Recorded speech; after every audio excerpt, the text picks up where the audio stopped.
Halo semuanya. PTTH Dunia Seribu Besar episode 112 sudah rilis nih. Tanpa banyak basa-basi, yuk langsung saja kita lanjutkan kisah serunya. Di episode sebelumnya, di kediaman keluarga Kekaisaran Xuanling, perwakilan Sekte Solomon merencanakan langkah agresif untuk merebut warisan klan Medusa setelah munculnya pewaris darah 9 warna Swallowing Python yang kini diduga memasuki wilayah terlarang klan tersebut. Raja Xuanling dan Wenxi memutuskan menggerahkan pasukan. Sementara ancaman dan misteri wilayah terlarang membuat semua pihak berhati-hati. Xiaoyan dan Mu Yingying memanfaatkan kolam Kaisar Xuanling untuk memperkuat diri. Mu Yingying hampir gagal menembus Dodi bintang 5 tetapi berhasil setelah dibantu oleh Xiaoyan. Sedangkan Xiaoyan sendiri mencapai puncak Dodi bintang 4 setelah berendam panjang dalam kolam. Ketika mereka hendak meninggalkan inti terlarang, muncul ancaman dari seorang sesepuh keluarga Kekaisaran Xuanling menyerang mereka, mengungkapkan bahwa niat sebenarnya adalah merebut nyawa mereka. Ketegangan memuncak karena perbedaan kekuatan yang amat besar, menempatkan Xiaoyan dan Mu Yingying dalam bahaya serius. Suara desingan angin tajam kembali terdengar. Sosok pria berjubah hitam tidak memberi jeda sedikit pun. Setelah berhasil memecahkan serangan teratai pemusnah, dia sekali lagi mengerahkan kekuatan, menerjang lurus ke arah Xiaoyan. Tujuannya sangat jelas. Dengan kekuatan mutlak, dia hendak menutup segala celah perlawanan dan mengakhiri pertarungan dalam satu gebrakan. Pada telapak tangannya mengalir doki berwarna emas yang begitu mengerikan. Jika serangan itu benar-benar mengenai tubuh Xiaoyan, meski tidak langsung binasa, dia tetap akan menderita luka yang sangat parah. Dalam tekanan yang begitu hebat, Xiaoyan hanya bisa bergumam. Benar saja, perbedaan kekuatan ini terlalu besar. Dia sangat menyadari, meskipun teratai pemusnah miliknya digabungkan dengan 23 jenis api surgawi, kekuatan itu tetap memiliki keterbatasan. Menghadapi lawan yang selevel, teknik tersebut memang bisa menimbulkan ancaman nyata. Namun untuk melawan seorang Dodi bintang 8, hasilnya hanya sebatas luka ringan. Dengan kekuatannya kini yang masih berada di tingkat Dodi bintang 4 puncak, keinginan untuk menimbulkan luka berat pada musuh semacam itu hanyalah angan-angan. Tubuh Xiaoyan seketika diselimuti api putih susu. Di tangannya, penggaris berat perlahan terangkat. Pada saat yang sama sosok Long Yi muncul dari dalam penggaris tersebut. Pria berjubah hitam yang baru saja menembus teratai pemusnah tiba-tiba terbatuk keras. Meski dia tampak seolah mudah menghancurkan serangan Xiaoyan, sebenarnya dia sangat jelas merasakan kekuatan dahsyat yang terkandung di dalamnya. Seorang pemuda tingkat Dodi bintang 4 mampu memadatkan serangan semacam itu sudah cukup membuatnya terkejut. Jika bukan karena perbedaan tingkatan yang sangat besar, dia mungkin sudah tewas. Anak ini tidak boleh dibiarkan hidup. Dia kembali mengayunkan serangan maut. Namun tepat sebelum serangan itu menghantam, langkahnya terhenti. Tatapannya beralih pada Mu Yingying yang kini diselimuti api biru. Api pada tubuh perempuan ini tampaknya tidak biasa. Dia berhenti hanya 5 langkah di hadapan keduanya, menunggu sembari mengamati. Bahkan teratai pemusnah Xiaoyan tidak menimbulkan getaran sebesar yang dihasilkan api biru pada tubuh Mu Yingying. Api pada tubuhmu memang luar biasa. Mengapa tidak kau serahkan saja padaku? Mu Yingying sama sekali tidak menanggapi ucapannya. Api biru di tubuhnya menyebar ke seluruh permukaan kulit, lalu perlahan berubah memancarkan aura kesucian. Xiaoyan yang masih ragu tiba-tiba merasakan sesuatu. Dia menatap kaget. Itu kekuatan api suci. Mu Yingying segera mengirimkan seberkas kekuatan jiwa masuk ke tubuh Xiaoyan. Dia mengatakan, "Benar, ini adalah api suci. Namun saat ini aku belum mampu mengendalikannya sepenuhnya." Seiring dengan kekuatan jiwa yang dilahirkan oleh Mu Yingying, Xiaoyan segera merasakan perubahan dalam tubuhnya. Doki yang semula bergejolak kini perlahan menjadi tenang. Dan kekuatan yang telah terkuras, baik itu doki maupun kekuatan jiwa, kembali pulih dalam sekejap. Yang paling mengejutkan bagi Xiaoyan bukanlah pemulihan itu, melainkan getaran aneh dari benih jiwa berwarna biru yang berada di dalam tubuhnya. Kekuatan jiwa Mu Yingying ternyata mampu menimbulkan resonansi dengan benih jiwa tersebut. Xiaoyan terkejut. Benih jiwa itu merupakan syarat mutlak untuk menundukkan api suci. Jika saat ini tercipta resonansi, bukankah berarti api suci yang selama ini dia butuhkan telah terserap oleh Mu Yingying? Gumam Xiaoyan segera menenangkan diri. Kekuatan api suci dalam tubuh Mu Yingying ternyata amat lemah. Benar seperti yang dia katakan sebelumnya. Dia tidak memahami alasan mengapa dirinya tidak dapat mengendalikan kekuatan penuh api suci tersebut. Selain itu, meskipun kekuatan itu beresonansi dengan beri jiwa di dalam lautan jiwanya, getarannya terasa seakan saling mengenali, bukannya sepenuhnya identik. Xiaoyan akhirnya menegaskan bahwa dua aura itu jelas berbeda. Mata indah Mu Yingying memancarkan cahaya samar. Dia menatap lekat Xiaoyan, seolah melihat sesuatu yang tersembunyi di dalam dirinya. Di dalam tubuhmu, sepertinya ada sesuatu. Mu Yingying awalnya hanya berniat memulihkan kekuatan Xiaoyan. Namun di luar dugaan, dia menemukan hal yang amat luar biasa. Xiaoyan menghela nafas pelan, lalu berkata, "Hal itu akan kuceritakan kepadamu nanti. Sekarang kita harus menghadapi lawan di hadapan kita." Mu Yingying mengangguk. Sesaat kemudian cahaya biru menyala di seluruh tubuhnya, diikuti dengan perubahan pada aura yang dipancarkannya. Seluruh tubuhnya kini diselimuti warna biru. Rambutnya yang panjang juga berubah menjadi biru, terurai seperti air terjun yang jatuh dari dahinya. Dari sekujur tubuhnya memancar kekuatan suci yang agung. Seakan tiada makhluk jahat yang berani mendekat. Sosok berjubah hitam yang berdiri tidak jauh dari mereka juga merasakan perubahan tersebut. Perlahan dia menurunkan tudung kepalanya, memperlihatkan wajah yang penuh dengan bekas luka kehidupan. Yang paling mencolok adalah sebuah parut besar yang melintang di dahinya, meninggalkan kesan menyeramkan. Tatapan pria itu dipenuhi keserakahan. Jadi, api suci yang lain ternyata berada di dalam tubuhmu. Uap hitam yang mengerikan meledak dari tubuhnya, memperlihatkan kekuatan seorang dodi bintang 8 tingkat puncak. Suaranya meledak dengan tawa menggema. "Jika aku berhasil memilikinya, maka tiada seorang pun yang mampu menghalangiku. Raja Xuanling, Solomon, bersiaplah. Dengan ini tidak ada lagi yang dapat menghentikanku." Mu Yingying kini berdiri laksana dewi perang. Tubuhnya dikelilingi oleh api biru. Dengan suara yang jernih namun membawa ketegasan mutlak, dia berseru, "Cahaya suci!"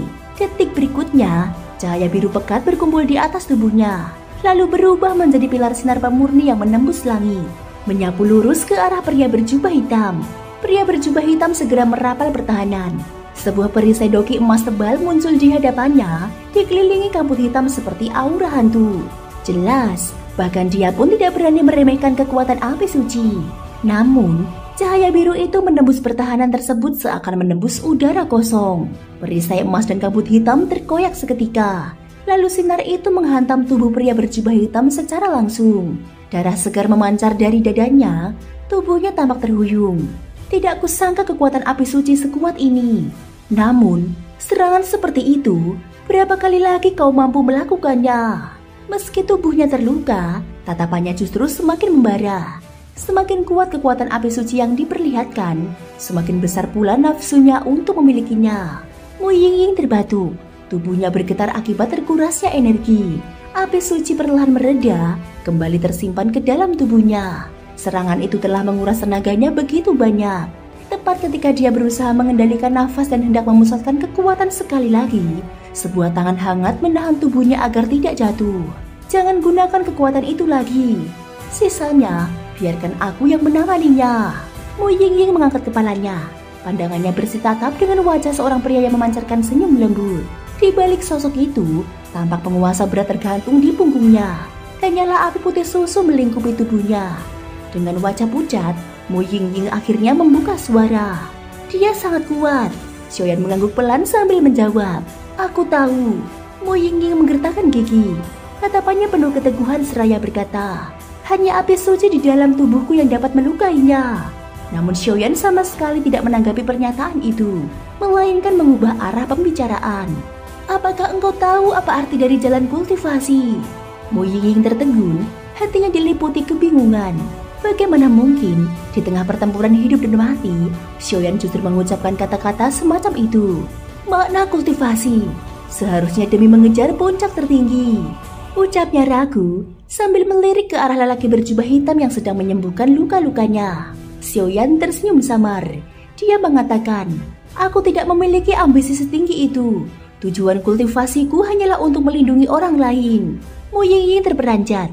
Perasaan tak nyaman langsung menyeruak ke dalam hatinya. Seakan firasat buruk akan segera menjadi kenyataan. Tawa dingin lelaki berjubah hitam tiba-tiba menggema. Wajahnya berubah semakin bengis. "Gadis kecil, api sucimu memang membuatku menderita. Bahkan dengan obat penyembuh terbaik, luka ini tak akan pulih dalam waktu singkat. Jadi, untuk itu engkau harus membayar dengan nyawamu. Dengan amarah menggelegak, tubuhnya melesat laksana dewa kematian, mengangkat kapak raksasa yang berkilau pekat, lalu menebaskannya menuju Xiaoyan dan Mu Yingying. Wajah Mu Yingying membeku, suaranya menggema di tengah teror yang menyapu. Xiaoyan, menyingkirlah. Jika tidak, kita berdua akan mati di sini. Namun suara lembut Xiaoyan justru muncul di telinganya, membuatnya kaku. Ini tugasku, bukan dirimu. Seiring dengan kata-kata itu, kekuatan jiwa yang mengerikan meledak dari tubuhnya. Huan Kuan Tianu, gelombang jiwa yang masif seketika menghantam, membuat Mu Yingying kehilangan fokus. Kesadarannya terguncang, seolah pikirannya terseret ke dalam pusaran tak terduga. Dalam sekejap, Xiaoyan merengkuhnya, tubuhnya dipenuhi ledakan doki yang bergolak, lalu melemparkannya ke dalam ruang berliku yang terbelah di dalam formasi. Suara ruang yang retak bergema, dan Mu Yingying terhempas masuk ke dalam celah ruang yang perlahan menutup. Pada detik terakhir sebelum tertelan, kesadarannya kembali pulih. Dia menatap melalui celah yang hampir rapat dan mendapati sosok Xiaoyan berdiri tegak di baliknya. Xiaoyan, dasar bajingan! Air mata deras mengalir dari matanya. Suara yang penuh amarah dan keputusasaan bergema panjang dalam kehampaan ruang. Xiaoyan tersenyum getir. Suaranya bergema untuk terakhir kali sebelum celah itu benar-benar tertutup. Cepat pergi, jangan sia-siakan pengorbananku. Seiring dengan itu, Mu Yingying tersapu pergi oleh api suci berwarna putih susu, meluncur keluar dari formasi menuju jalur pelarian. Seluruh proses itu hanya berlangsung sekejap mata, hingga lelaki berkerudung hitam hanya sempat menyaksikan Mu Yingying lenyap di telan ruang. Wajahnya langsung dipenuhi amarah yang membara. Keparat! Xiaoyan terhuyung. Darah segar menyembur dari bibirnya, namun dia masih tersenyum. Lelaki berjubah hitam meraung, kapak raksasanya menyapu dengan kekuatan dahsyat. Anak kecil, kau mencari mati. Suara ledakan menggema saat kapak itu menghantam. Xiaoyan bergegas mengangkat penggaris berat. Ledakan dahsyat mengguncang formasi. Benturan kekuatan membuat tubuh Xiaoyan terhempas puluhan meter. Darah segar mengucur deras. Dodi bintang 8 puncak. Sungguh nama itu tidak sia-sia. Lelaki berjubah hitam menatap garang, suaranya penuh amarah. Bajingan kecil, kau benar-benar berani menghancurkan rencanaku. Wanita itu membawa api suci, dan kau justru membiarkannya lolos. Kau telah menjatuhkan aib besar bagi kami.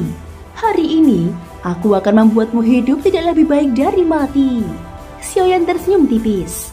Seorang tetua bergelar dari istana Xuanling, ternyata tidak malu-malu memburu seorang wanita lemah. Siapapun yang melihatnya pasti muak. Lelaki berjubah hitam tertawa dingin. Lalu kekuatan mengerikan pun meletup darinya, memenuhi ruang dengan aura menyeramkan yang kental. Sejak engkau berani menentang kami, maka engkau akan menerima murka dari Xuanling. Hari ini, aku akan membuat jiwamu digerogoti oleh Ki Iblis hingga engkau menyesali kelahiranmu. Begitu kata-kata itu terucap, aura mengerikan pun meledak dari tubuhnya. Tepat di hadapannya, terbentuk pusaran kekuatan yang luar biasa, pekat dengan hawa dingin dan mencekam. Kekuatan itu jelas bukan hal asing bagi Xiaoyan. Dia teringat pada ki hantu yang pernah ditemuinya di hutan mayat Yin. Sepertinya, keluarga kekaisaran Xuanling memiliki rahasia yang berkaitan dengan dunia arwah. Xiaoyan bergumam, namun pria berjubah hitam sama sekali tidak memperdulikannya. Seluruh konsentrasinya diarahkan untuk memadatkan ki hantu yang hendak dia gunakan sebagai siksaan mematikan.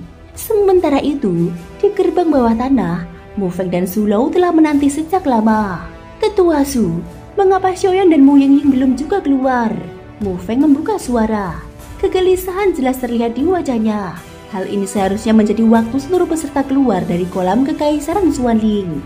Mu Feng tidak kembali dengan tangan hampa. Justru ia berhasil menembus ke tingkat awal Dodi bintang 5. Sebuah pencapaian yang membuat banyak orang terperanjat. Sebaliknya, dua bersaudara dari keluarga kekaisaran Xuanling keluar dengan wajah penuh debu. Tampak seakan diusir oleh seseorang dari dalam kolam, menyiratkan kekalahan yang memalukan. Seharusnya tidak lama lagi, jawab Su Lou sambil melirik ke arah pintu masuk bawah tanah. Namun, alisnya kemudian sedikit berkerut. Aneh. Sepertinya ada fluktuasi kekuatan yang familiar dari dalam sana, mirip dengan orang-orang dari aula pemeliharaan. Mungkinkah hanya perasaanku saja? Gumamnya perlahan sebelum kembali berdiri tenang menunggu.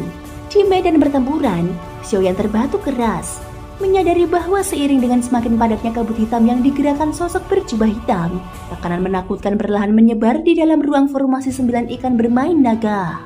Aura itu begitu berat, seolah hendak menekan segalanya agar bersujud.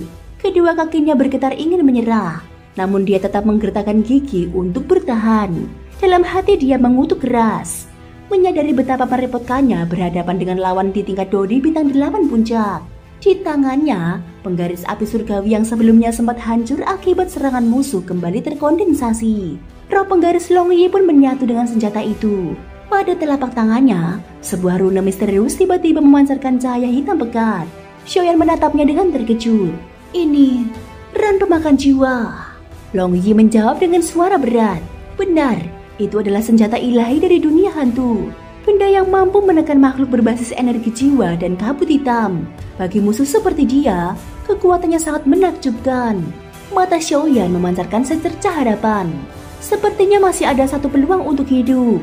Tubuhnya segera mengaktifkan mantra api dengan kecepatan penuh. Dia sudah tidak lagi memikirkan apapun selain bertaruh pada satu jalan. Menyatukan seluruh kekuatan dalam dirinya, melepaskannya dalam satu ledakan, dan melarikan diri dari cengkraman lawan. Tubuhnya mulai dipenuhi gelombang panas menyengat. Energi itu kemudian mengalir masuk ke dalam penggaris api surgawi.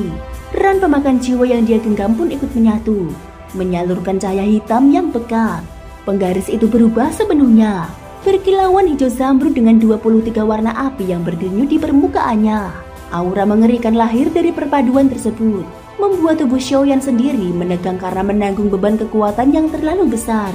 Sementara itu, lawannya tidak tinggal diam.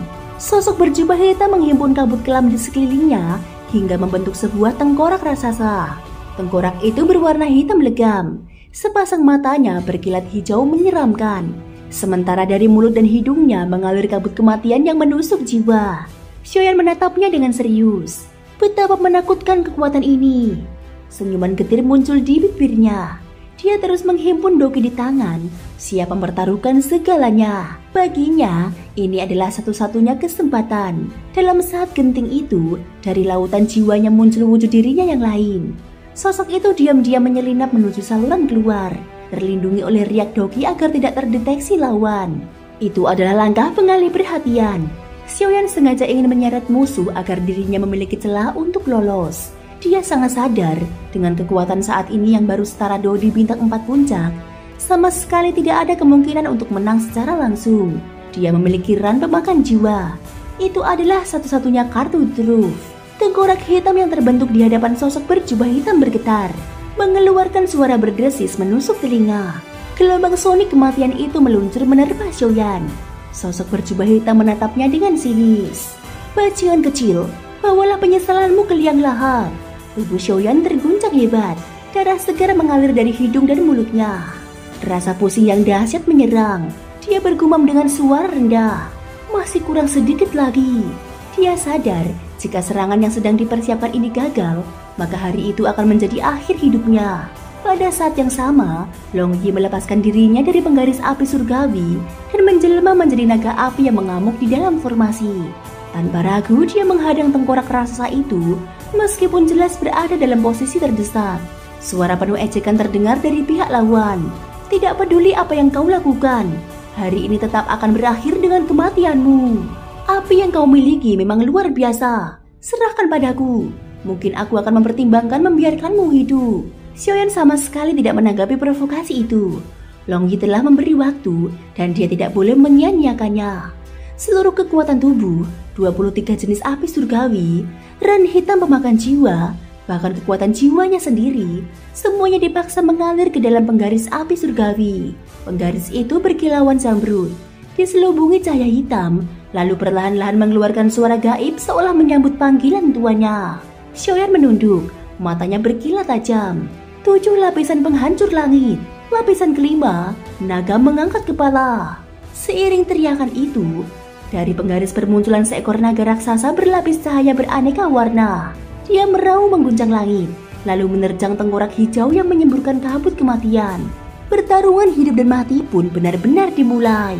Thank you guys sudah mendengarkan ceritaku di episode kali ini sampai akhir. Ikutin terus kelanjutan episode berikutnya ya.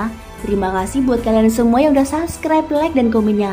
Semoga hari kalian menyenangkan. Sampai jumpa dan bye-bye.